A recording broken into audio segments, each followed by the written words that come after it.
한 달 전에 마태복음 8장을 공부했죠. 마태복음 8장 20절 말씀을 보면 여우도 굴이 있고 공중에 새고 거처가 있어야 됩니다. 오직 인자는 그할 곳이 머리 있는 곳이 없다. 이렇게 예수님께서 말씀하셨습니다. 이 말씀은 예수님께서 이 땅에 계실 동안 제자들을 부르시고 또 가난한 사람들을 도와주고 병자를 고치시고 귀한 일을 많이 하셨지만 그러나 예수님께서 많은 사람들로부터 거절을 당하셨어요. 환영을 받지 못하고 거절을 당하셨어요. 지난번에 한 달 전에 마태복음 8장 마지막 할 때 마태복음 8장 25절에서 34절 말씀에도 보면 어떤 사건이 있었습니까? 귀신 들린 두 사람을 예수님께서 고쳤습니다. 군대에 귀신 들린 사람을 고쳐서 그 비참한 생활에서 구원해 주셨어요. 그래서 그 온 시내의 사람들이 나와서 그 된 일을 보고 놀라워했어요. 놀라워했는데 그러나 결론적으로는 어떻게 되었습니까? 결론적으로는 보면 그 지방의 사람들이 예수님 보고 하는 말씀이 떠나시기를 간구했다고 마태복음 8장 34절 말씀에서 기록했습니다. 왜 그렇습니까? 왜 예수님께서 그런 좋은 일을 하셨는데 예수님을 떠나달라고 간구하는 그런 일이 벌어졌습니다. 예수님을 진실로 알지 못하기 때문에 예수님을 알지 못하고 예수님이 어떠한 분이시라는 사실을 진실로 알지 못했기 때문에 이러한 일이 많지 않았나 생각합니다.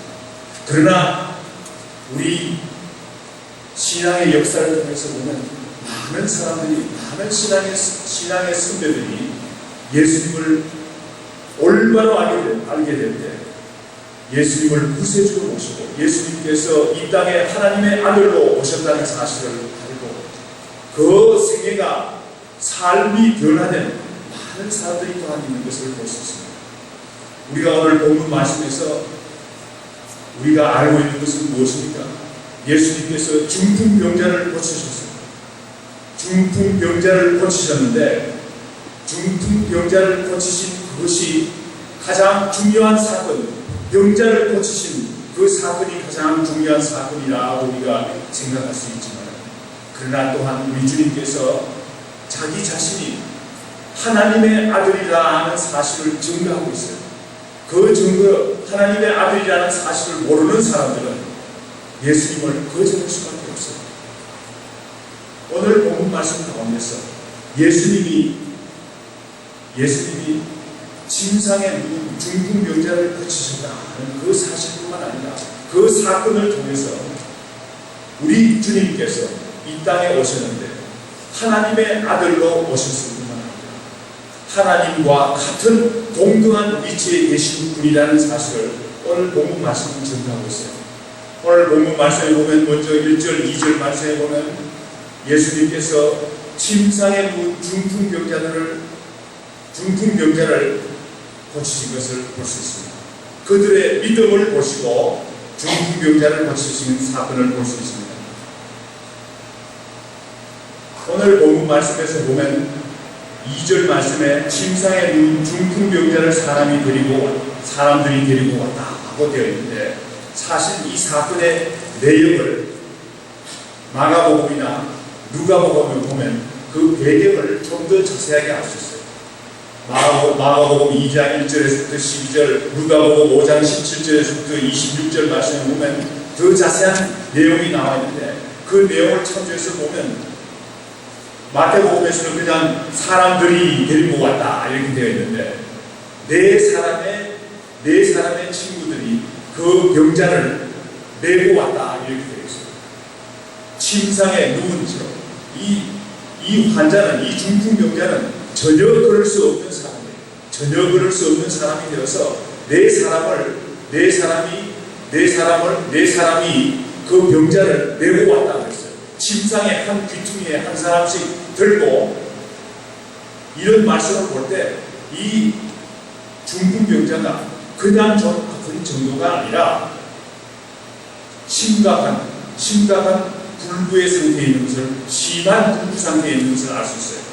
또한 마가복음과 누가복음에 보는 것 같으면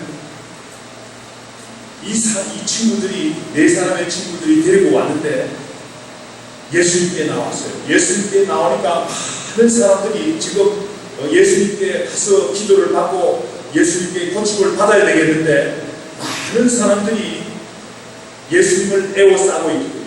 그 집에 많은 사람들이 꽉 차 있었기 때문에 이 중풍병자를 데리고 예수님 앞으로 갈 수가 없어요.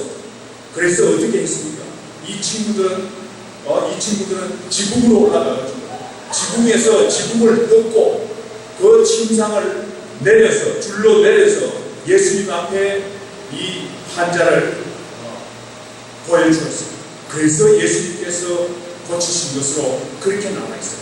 우리가 이 사건을 볼 때 어떤 사건이 어떻게 이해할 수 있습니까? 얼마나 이 사람이, 이 중풍병자가 절박한 형편에 있는가 우리가 알 수 있어요. 네 사람이 메고 와서 지붕까지 뜯어가면서 예수님께 나와서 간구하는 것을 볼 수 있습니다. 그때 예수님께서 어떻게 말씀하십니까? 예수께서 9장 2절 말씀에 보니까 예수께서 그들의 믿음을 보시고, 예수님께서 이제 고치시기로 마음 잡수시고 역사하시는데 예수께서 그들의 믿음을 보시고 이렇게 시작하셨어요. 그들의 믿음, 누구의 믿음입니까? 환자의 믿음도 믿음이지만은 그러나 또한 그 환자를 데리고 온 사람들의 믿음도 같이 보셨어요. 그들의 믿음을 보셨다고 되어 있습니다. 우리가 이 말씀에서 우리가 참 은혜가 넘칩니다. 우리가 서로 믿음을 격려해야 되겠습니다.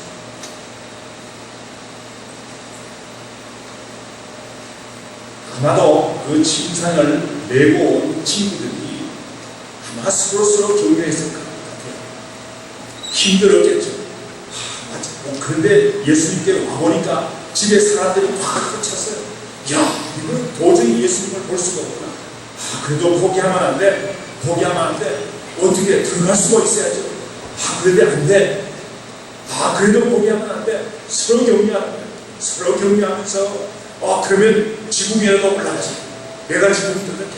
지붕 또 나중에 고쳐주면 되니까 우선 환자가 중요한 거 아니겠어? 사람을 고쳐야 되지 않겠어? 그러면서 서로 격려하면서 아마 지붕을 뜯었습니다.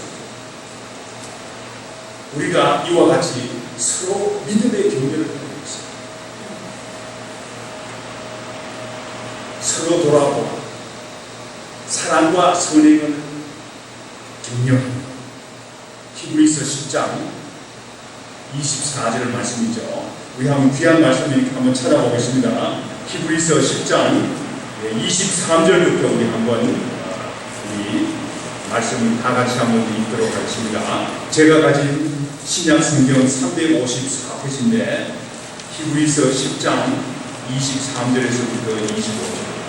우리가 신앙생활하는 가운데는 여러 가지 유혹이 많아요. 늘 우리의 신앙이 굳건할 것만 아니에요. 우리가 서로 격려해야 되는 그런 형편에 있어요. 오늘 본문 말씀 가운데서 그 침상을 들고 온 네 사람의 사람들 얼마나 서로 격려했겠습니까? 오늘 히브리서 10장 23절에서 25절 말씀 한번 우리 다 같이 한 목소리로 읽겠습니다.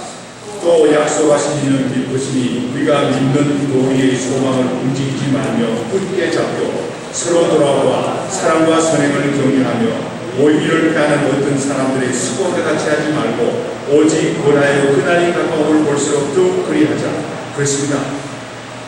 우리가 믿는 도리의 소망이 때로는 흔들려요. 왜 그렇습니까? 이 세상의 일로 인해서 우리가 믿는 도리의 소망이 때로는 흔들립니다. 그럴 때마다 우리가 어떻게 해야 되겠습니까? 김 집사님, 우리 같이 새벽 기도합시다. 우리 같이 금요 성경 공부 및 기도회에 나오셔서 같이 기도합시다. 어려울 때 서로 격려하는 그런 24절 말씀에 보니까 서로 돌아보아 사랑과 선행을 격려하며 서로 전하고, 우리 교회에 아직 주소록이 없어요. 주소록이 없어서 우리 정원근 목사님이 열심히 지금 준비하고 있습니다. 오늘 나눠주려고 했는데 제가 좀 하나 더 고쳐가지고 나눠주자고 그래서 다 만들어 왔는데 제가 한 줄 더 고치자고 그랬어요. 그래서 정원근 목사님이 좀 마음이 섭섭하겠지만 꼭 고쳐야 될 것 같아서 제가 그랬습니다. 교회 주소로 이렇게 나눠주시면 꼭 필요할 때 이렇게 전화하는 그런 것도 좋지만은, 그 주소록에 보면 과거에 나오시지 않는 그런 분들도 있어요. 그런 분들도 있는데 전화해서 어떻게 지냈습니까? 보지 못해서 좀 마음이 섭섭하다고 전화도 오고 좀 전화 자주 하시라는 그런 뜻에서 교회 주소록을 만들었는데 아름답게 만들었어요. 우리 강혜선 사모님이 그 표지도 이렇게 디자인하시고 너무 아름답게 만들었어요. 여러분들 기대하시고, 그 주소록을 보면 좀 우리 성도님들 서로서로 전화 많이 하고 서로서로 선행과 사랑과 선행을 격려하는 그런 교회가 되었으면 좋겠습니다. 그래서 모이기를 피하는 어떤 사람, 더운데 금요 예배에 가면 금요 예배도 요새 사람 우리 성도님들 많이들 나와요. 우리 또 끝나고 나면 또 우리 간식도 있고 또 지금 재미있는 성가 연습도 하고 하는 일이 많습니다. 그러니까 여러분들 모이기를 피하는 어떤 사람들의 습관과 같이 하지 말고 오직 권하여 서로서로 권하여서 그날이 가까움을 볼수록 더욱 크게 하자. 아마도 오늘 중풍병자를 데리고 온 이 네 사람의 친구들이 서로 격려하면서 야 힘들다 좀 쉬어가자, 내가 더 힘을 쓸게, 서로 격려했을 줄 믿습니다. 우리가 서로 격려하는, 서로 사랑과 선행을 격려하는 그런 아름다운 교회가 되어야 되겠어요. 아름다운 교회가 따로 있는 것이 아니라 이와 같이 서로 격려하는 교회가 아름다운 교회인 줄 믿습니다. 우리 주위에도 또한 우리가 살펴보면 안타까운 병자들이 많이 있어요. 우리가 무엇을 할 수 있는지 우리가 돌아볼 수 있는 기회가 되었으면 좋겠어요. 우리가 병자를 고칠 수 있는 그런 능력이 없어요. 중풍병자를 데리고 온 친구들은 병자를 고칠 수 없었기 때문에, 그 병자를 고칠 수 없었기 때문에 예수님께 데리고 나왔어요. 우리가 병자를 고칠 수 있을 만한 그런 능력이 없어요. 그러나 우리가 주님 앞에 어려운 사람들을 데리고 올 수 있어요. 그러면 주님께서 해결해 주실 걸 믿고 우리가 데리고 올 수 있어요. 우리가 병을 고칠 수 있는 능력은 없지만은, 그러나 믿음에서 나오는 수고와 정성은 우리가 쏟을 수가 있어요. 육체적인 질병뿐만 아니라 또한 영적으로 약해진 많은 우리 친구들이 있어요. 우리 친구들 또 우리 성도님들 서로서로 격려하는 아름다운 교회가, 우리 교회는 영육 간에 서로 격려하는 그런 우리 귀한 교회가 되었으면 합니다. 우리 주님께서 이 중풍병자를 네 사람이 데리고 왔을 때 우리 주님께서 어떻게 말씀하셨습니까? 그들의 믿음을 보시고 작은 자야 안심하라 그랬어요. 작은 자야 안심. 아마 작은 자라는 말씀을 봐서 아마 이 중풍병자가 아마 소년, 나이가 어린 사람, 작은 자야 안심하라. 우리 주님께서 안심을 시켰습니다. 그 다음에 말씀이 뭡니까? 내 죄사함을 받았느니라. 이 사람은 지금 병을 고치기 위해서 왔는데 우리 주님께서는 안심하라 그러시고는 제일 처음에 말씀이 내 죄사함을 받았느니라 하고 그랬어요. 모든 우리 인간의 문제는 어디서 생깁니까? 어디서 시작이 됩니까? 죄의 문제에서 생깁니다. 우리 주님은 근본적인 문제인 죄의 문제부터 다루기를 원하십니다. 육체적인 질병을 고치시는 것도 중요하지만 완전한 고침은 무엇입니까? 근본적인 죄의 문제를 해결했어요. 안심할 수 있는, 마음의 평화를 가질 수 있는 그런 것이 가장 건전한 치유가 아니겠습니까?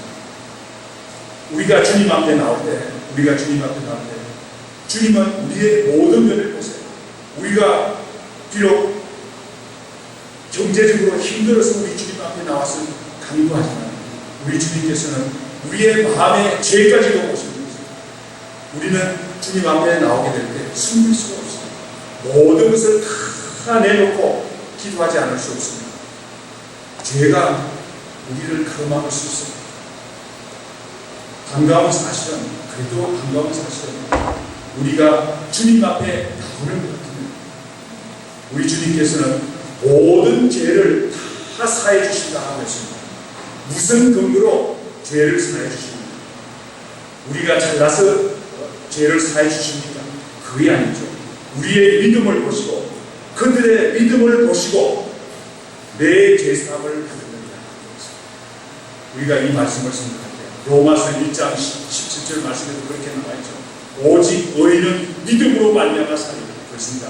주님께서는 우리가 주님 앞에 나올 때 주님께서는 우리의 믿음을 보시고, 우리의 믿음을 보시고 내 죄사함을 받으느니라. 우리 주님께서 죄를 용서해 주십니다. 죄를 용서해 주실 때 모든 문제가 해결되는 길로 나가는 것을 볼 수 있어요. 그런데 문제가 생겼어요. 어떤 문제가 생겼습니까?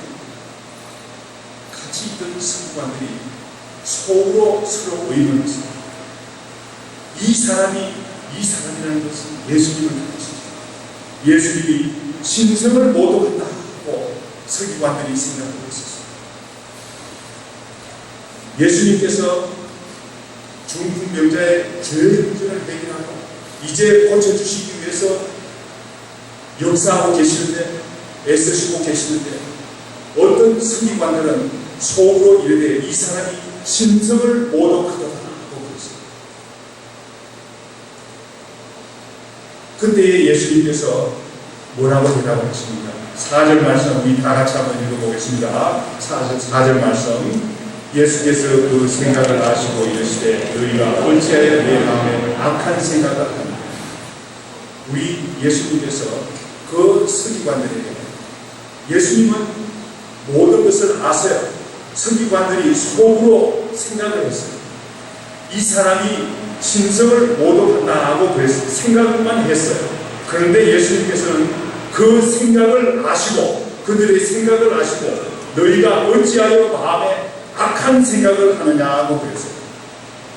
서기관들이 생각한 이 사람이 신성을 모독한다는, 예수님이 죄를 사하여 주신 그 일을 신성을 모독한다고 생각했어요. 왜 그렇습니까? 왜 서기관들이 이렇게 생각했습니까? 서기관들은 예수님을 알지 못했어요. 예수님이 어떤 사람입니까? 예수님이 하나님의 아들로 이 땅에 오셨죠. 그런데 서기관들은 예수님께서 하나님의 아들인지 알지도 못했어요. 그러므로 신성을 모독한다고 생각했어요. 그거 참 나쁜 사람들이구나, 서기관들. 어떻게 우리 주님께서 하나님의 아들로 오신 분인데 그걸 몰라? 이렇게 우리가 생각하겠지만 사실상 성경 말씀을 읽어보면 많은 사람들이 예수님께서 하나님의 아들이신 줄을 몰랐죠. 그런데 중요한 것은 무엇입니까? 예수님께서 하나님의 아들이라는 사실을 모르는 그 생각을 악으로 규정하셨습니다. 마음에 악한 생각을 하느냐, 너희가 어찌하여 마음에 악한 생각을 하느냐, 이렇게 예수님께서 규정했다는 사실을 우리가 분명히 알아야 합니다. 예수님이 하나님의 아들인지, 교회를 오랫동안 나왔는데 예수님이 정말 하나님의 아들인지, 왜 나와 어떤 관계가 있는지 아직도 모르는 그런 사람들이 있어요. 그런데 오늘 예수님께서는 그런 사람들을 향해서 너희가 어찌하여 마음에 악한 생각을 하느냐? 예수님께서 질타하십니다. 우리가 이 말씀을 전하겠습니다. 좀 위로가, 그런 분들에게 좀 위로가 될 말씀을 항상 하나 찾아드리죠. 요한복음 7장 7절 말씀 한번 찾아보겠습니다. 예수님은 여러 형제들이 있었어요. 남자 형제만 해도 4사람의 형제가 있었어요. 야고보가 있었고, 요셉이 있었고, 유다가 있었고, 시몬이 있었고, 또 누이들이 있었다고 그랬습니다. 예수님은 동정녀 마리아에게 나섰지만, 그러나 요셉과 마리아가 나중에 결혼해서 그 형제들이 있었는데, 야고보, 요셉, 유다, 시몬, 누이들, 또 여러 형제 자매들이 있었어요. 오늘 그 말씀을 다 찾아보지는 않겠지만, 요한복음 7장 우리 5절부터 7장 5절부터 7절 말씀까지 한번 읽도록 하겠습니다. 우리 한 목소리로 읽겠습니다. 요한복음 7장 5절에서부터 7절 말씀 찾으신 줄 알고 우리 읽겠습니다. 시작. 이는 그의 형제들까지도 예수를 믿지 아니하니라. 예수께서 이르시되 내 때는 아직 이르지 아니하였느니라. 너희 때는 늘 준비되어 있느니라. 세상이 너희를 미워하지 아니하되 나를 미워하나니 이는 내가 세상의 일들을 악하다고 증언하노라. 그렇습니다. 이 말씀에서 이 말씀을 잘 우리가 보는 것 같으면 예수님의 형제들이 남자들만 해도 4사람, 야고보, 요셉, 유다, 시몬, 이 형제들이 있었는데 이때까지만 해도 형제들이 예수를 믿지 않았다고 그랬어요. 예수를 믿지 않았다. 예수님께서 하나님의 아들이심을 믿지를 못했어요. 그런데 그래서 이 형제들이 예수님 보고 그걸 좀 가서서 좀 하시오 그러면서 그냥 예수님을 그냥 훌륭한 사람 중에 한 사람인 줄 알고 그랬어요. 7장 1절에서부터 4절 말씀에 보면 그렇게 나와 있죠. 예수님을 알지 못했어요. 그래서 7장 7절 말씀에 보니까 세상이 너희를 미워하지 아니하되 왜 그렇습니까? 예수님의 형제들은 그 세상 사람들하고 의견이 같아가지고 너 형님 뭐 대단한 하나님의 아들이야. 그렇게 보이지 않는데 좀 대단한 사람이긴 한데 세상이 너희를 미워하지 그렇게 이야기해야만 예수님의 형제들이 또 그 당시에 예수님을 따르던 사람들이 세상이 너희를 미워하지 않는 거예요. 세상이 미워하는 것을 두려워하는 거예요. 그러나 결론적으로 말씀을 드립니다. 내가 세상의 일들을 악하다고 증언합니다. 예수님의 동생들도 악한 사람들도 예수님께서는 규정하십니다. 왜 악한 사람이 됩니까? 하나님의 예수님께서 하나님의 아들이신 줄을 모르기 때문에 악한 사람들입니다. 나중에 예수님의 형제들 가운데 야고보와 유다는 복음 전문자가 되었습니다. 지난 금요일 날 성경 공부 시간에 우리 유재근 전도사님께서 한 말씀을 주셨죠. 유다 선생은 복음 전문자가 되었어요. 그래서 성경 가운데 유다서를 쓰게 되었죠. 또 야고보는 또 야고보서를 쓰게 되었죠. 복음 전문자가 되었어요. 그러나 예수님을 이때는 알지를 못했어요. 우리가 지금까지 예수님을 알지 못했다 손치더라도 예수님이 하나님의 아들이시다는 사실을 몰라도 손치더라도 오늘 본문 말씀을 통해서 마태복음 9장 1절에서부터 8절 말씀을 통해서 중풍병자를 예수님께서 고치신 사건을 통해서 중풍병자가 움직이지 못하던 중풍병자가 고치심을 얻었다는 그 사건에 그냥 눈만 휘둥그레지는 것이 아니라 예수님께서 진정으로 나를 위해서 이 땅에 오신 하나님의 아들이라는 사실을 우리가 분명히 깨달아야 되겠습니다. 그것이 오늘 본문 말씀의 메시지입니다.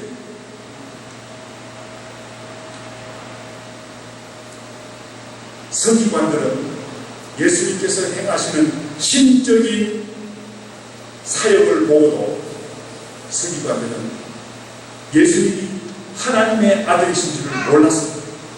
서기관들은 구약 성경에 정통한 사람들이었습니다. 그렇지만 예수님이 행하시는 신적인 사역을 보고 예수님이 하나님의 아들이라는 사실을 알지 못했습니다. 그래서 예수님이 신성을 모독한다고 생각했습니다. 그런데 예수님께서 너희들 잘 몰랐습니다. 그냥 지나가시냐. 예수님께서 뭐라고 하셨습니까? 너희가 어찌하여 마음에 악한 생각을 하느냐고 그랬습니다. 예수님께서 중풍병자를 고치신 사건에 눈이 휘둥그레져서 놀라워하는 그 태도, 마음의 태도 좋습니다. 그러나 더욱 귀한 것은 예수님께서 이 사건을 통해서 예수님께서 하나님의 아들이라는 사실을 우리가 깨닫는 것이 진실로 하나님을 영화스럽게 하고 우리 주님을 기쁘시게 하는 일인 줄 믿습니다. 오늘 본문 말씀에 보면 예수님께서 그렇게 해서 5절 말씀에서 질문을 던지십니다. 내 죄사함을 받았느니라 하는 말과 일어나 걸으라 하라 하는 말 중에서 어느 말이 더 쉽겠느냐. 예수님께서 질문을 오히려 하셔요. 질문을 하시면서 이 말씀이 무슨 말입니까? 이 말씀을 어렵게 생각하면 어렵지만 쉽게 생각해야 돼요. 어떻게 쉽게 생각합니까? 죄를 사하여 주시는 분은 사람이 할 수가 없어요. 오직 하나님이 할 수 있어요. 죄가 어디서 시작이 됩니까? 죄는 하나님과 우리 인간 관계에서 시작이 하는 거예요. 1대1 여러분들 1대1 공부하신 분들 다 아시죠? 1대1에 보면 처음에 죄의 문제가 나와요. 죄라는 것은 우리가 생각할 때는 그냥 도둑질하고 뭐 다른 사람을 죽이고 뭐 다른 사람을 해치고 하는 그런 일들만 죄라고 생각하죠. 사실상 그런 죄가 어디서 나왔습니까? 하나님을 불순종하는, 하나님을 인정하지 않는, 하나님의 말씀을 인정하지 않는 불순종하는 가운데서 죄가 발생합니다. 그래서 그 죄로 인해서 우리가 몸과 마음이 더럽혀질 때 이 세상에 온갖 죄를 범하게 됩니다. 그러므로 진실로 죄를 사하여 주시는 분은 하나님밖에 죄를 사하여 주실 분이 없어요. 그렇지만 일어나 걸어라 하시는 그런 말씀은 우리 제자들도 했어요. 능력 받은 사람, 하나님께서 능력 주셔서 능력을 받은 사람은 일어나 걸어라 이렇게 말할 수 있어요. 오늘 예수님께서 내 죄사함을 받았느니라 함과 일어나 걸어 어떤 것이 더 쉽겠느냐 이렇게 질문을 하셨지만 그 질문 가운데는 어떤 내용이 포함되어 있습니까? 그 질문 가운데는 그 두 질문을 구별하는 겁니다. 내 죄사함을 받았느니라 하는 말은 오직 하나님밖에 할 수 없습니다. 그런데 오늘 예수님께서 중풍병자에게 뭐라고 했습니까? 작은 자야 안심하라 내 죄사함을 받았느니라 하고 죄를 용서하시는 것을 선언하셨습니다. 그러므로 예수님은 누구입니까? 예수님은 하나님이십니다.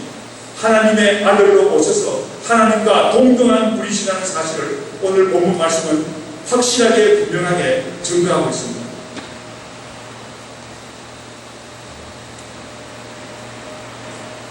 5절 말씀에서 예수님께서 내 죄사함을 받았느니라 하는 말과 일어나 걸어가라는 말 중에서 어느 것이 더 쉽겠느냐 질문을 하십니다.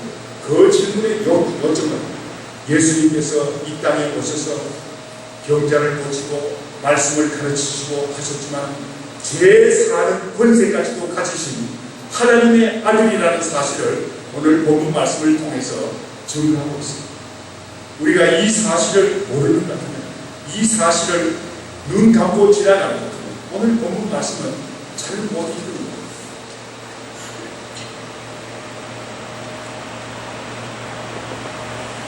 우리가 오늘 본문 말씀 가운데서 가장 깊이 깨달아야 되는 것은 예수님께서 죄를 사해 주시는 권능이 있다. 그 말씀은 예수님께서 하나님의 아들이라는 사실을, 하나님과 동등한 분이시라는 사실을 분명히 우리가 깨달아요. 많은 사람들이 예수님의 그 좋은 말씀을 깨닫고 또 교회에 나와서 예배도 드리고 또 분위기 좋다, 뭐 이렇게 좋은 인상을 받아요. 그렇지만 교회를 떠납니다. 예수님을 결국 떠나요. 왜 떠납니까? 예수님께서 하나님의 아들이시라는 사실을 알지 못할 것 같으면 떠날 수밖에 없어요.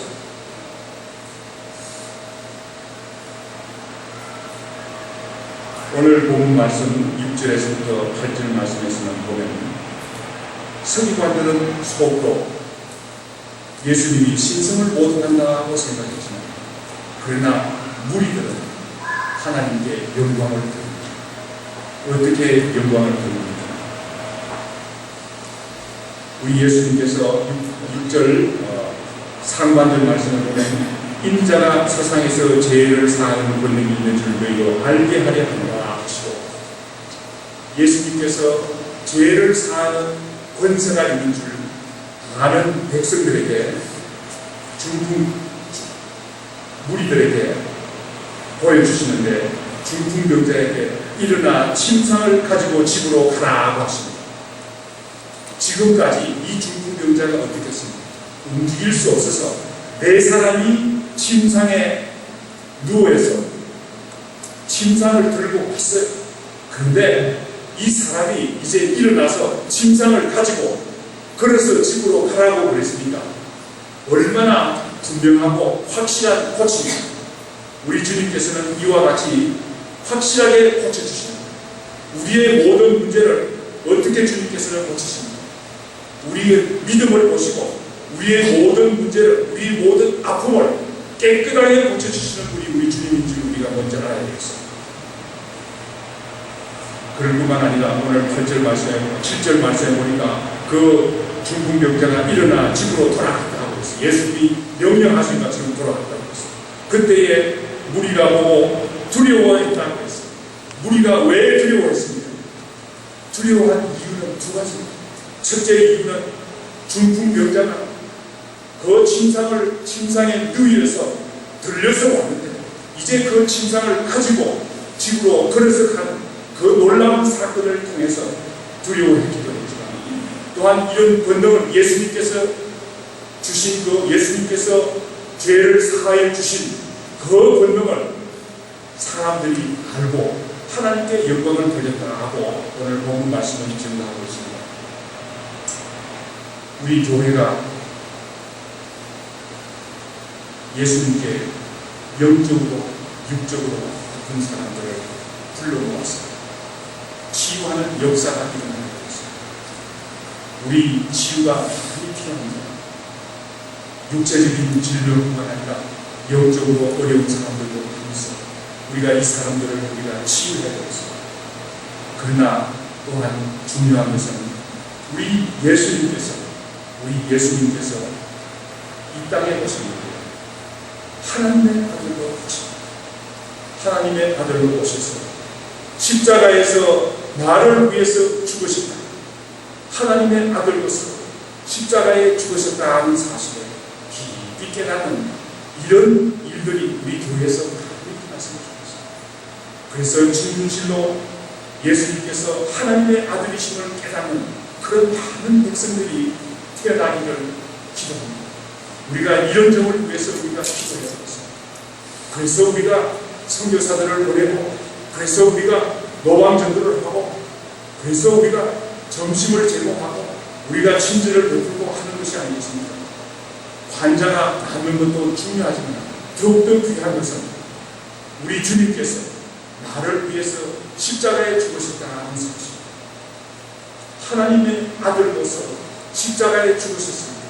그 피공로가 얼마나 크겠습니까? 그 공로를 깊이 깨닫는 우리 아름다운 교회가, 많은 사람들이 그런 예수님을 진실로 아는 귀한 교회가 되기를 간절히 기도합니다.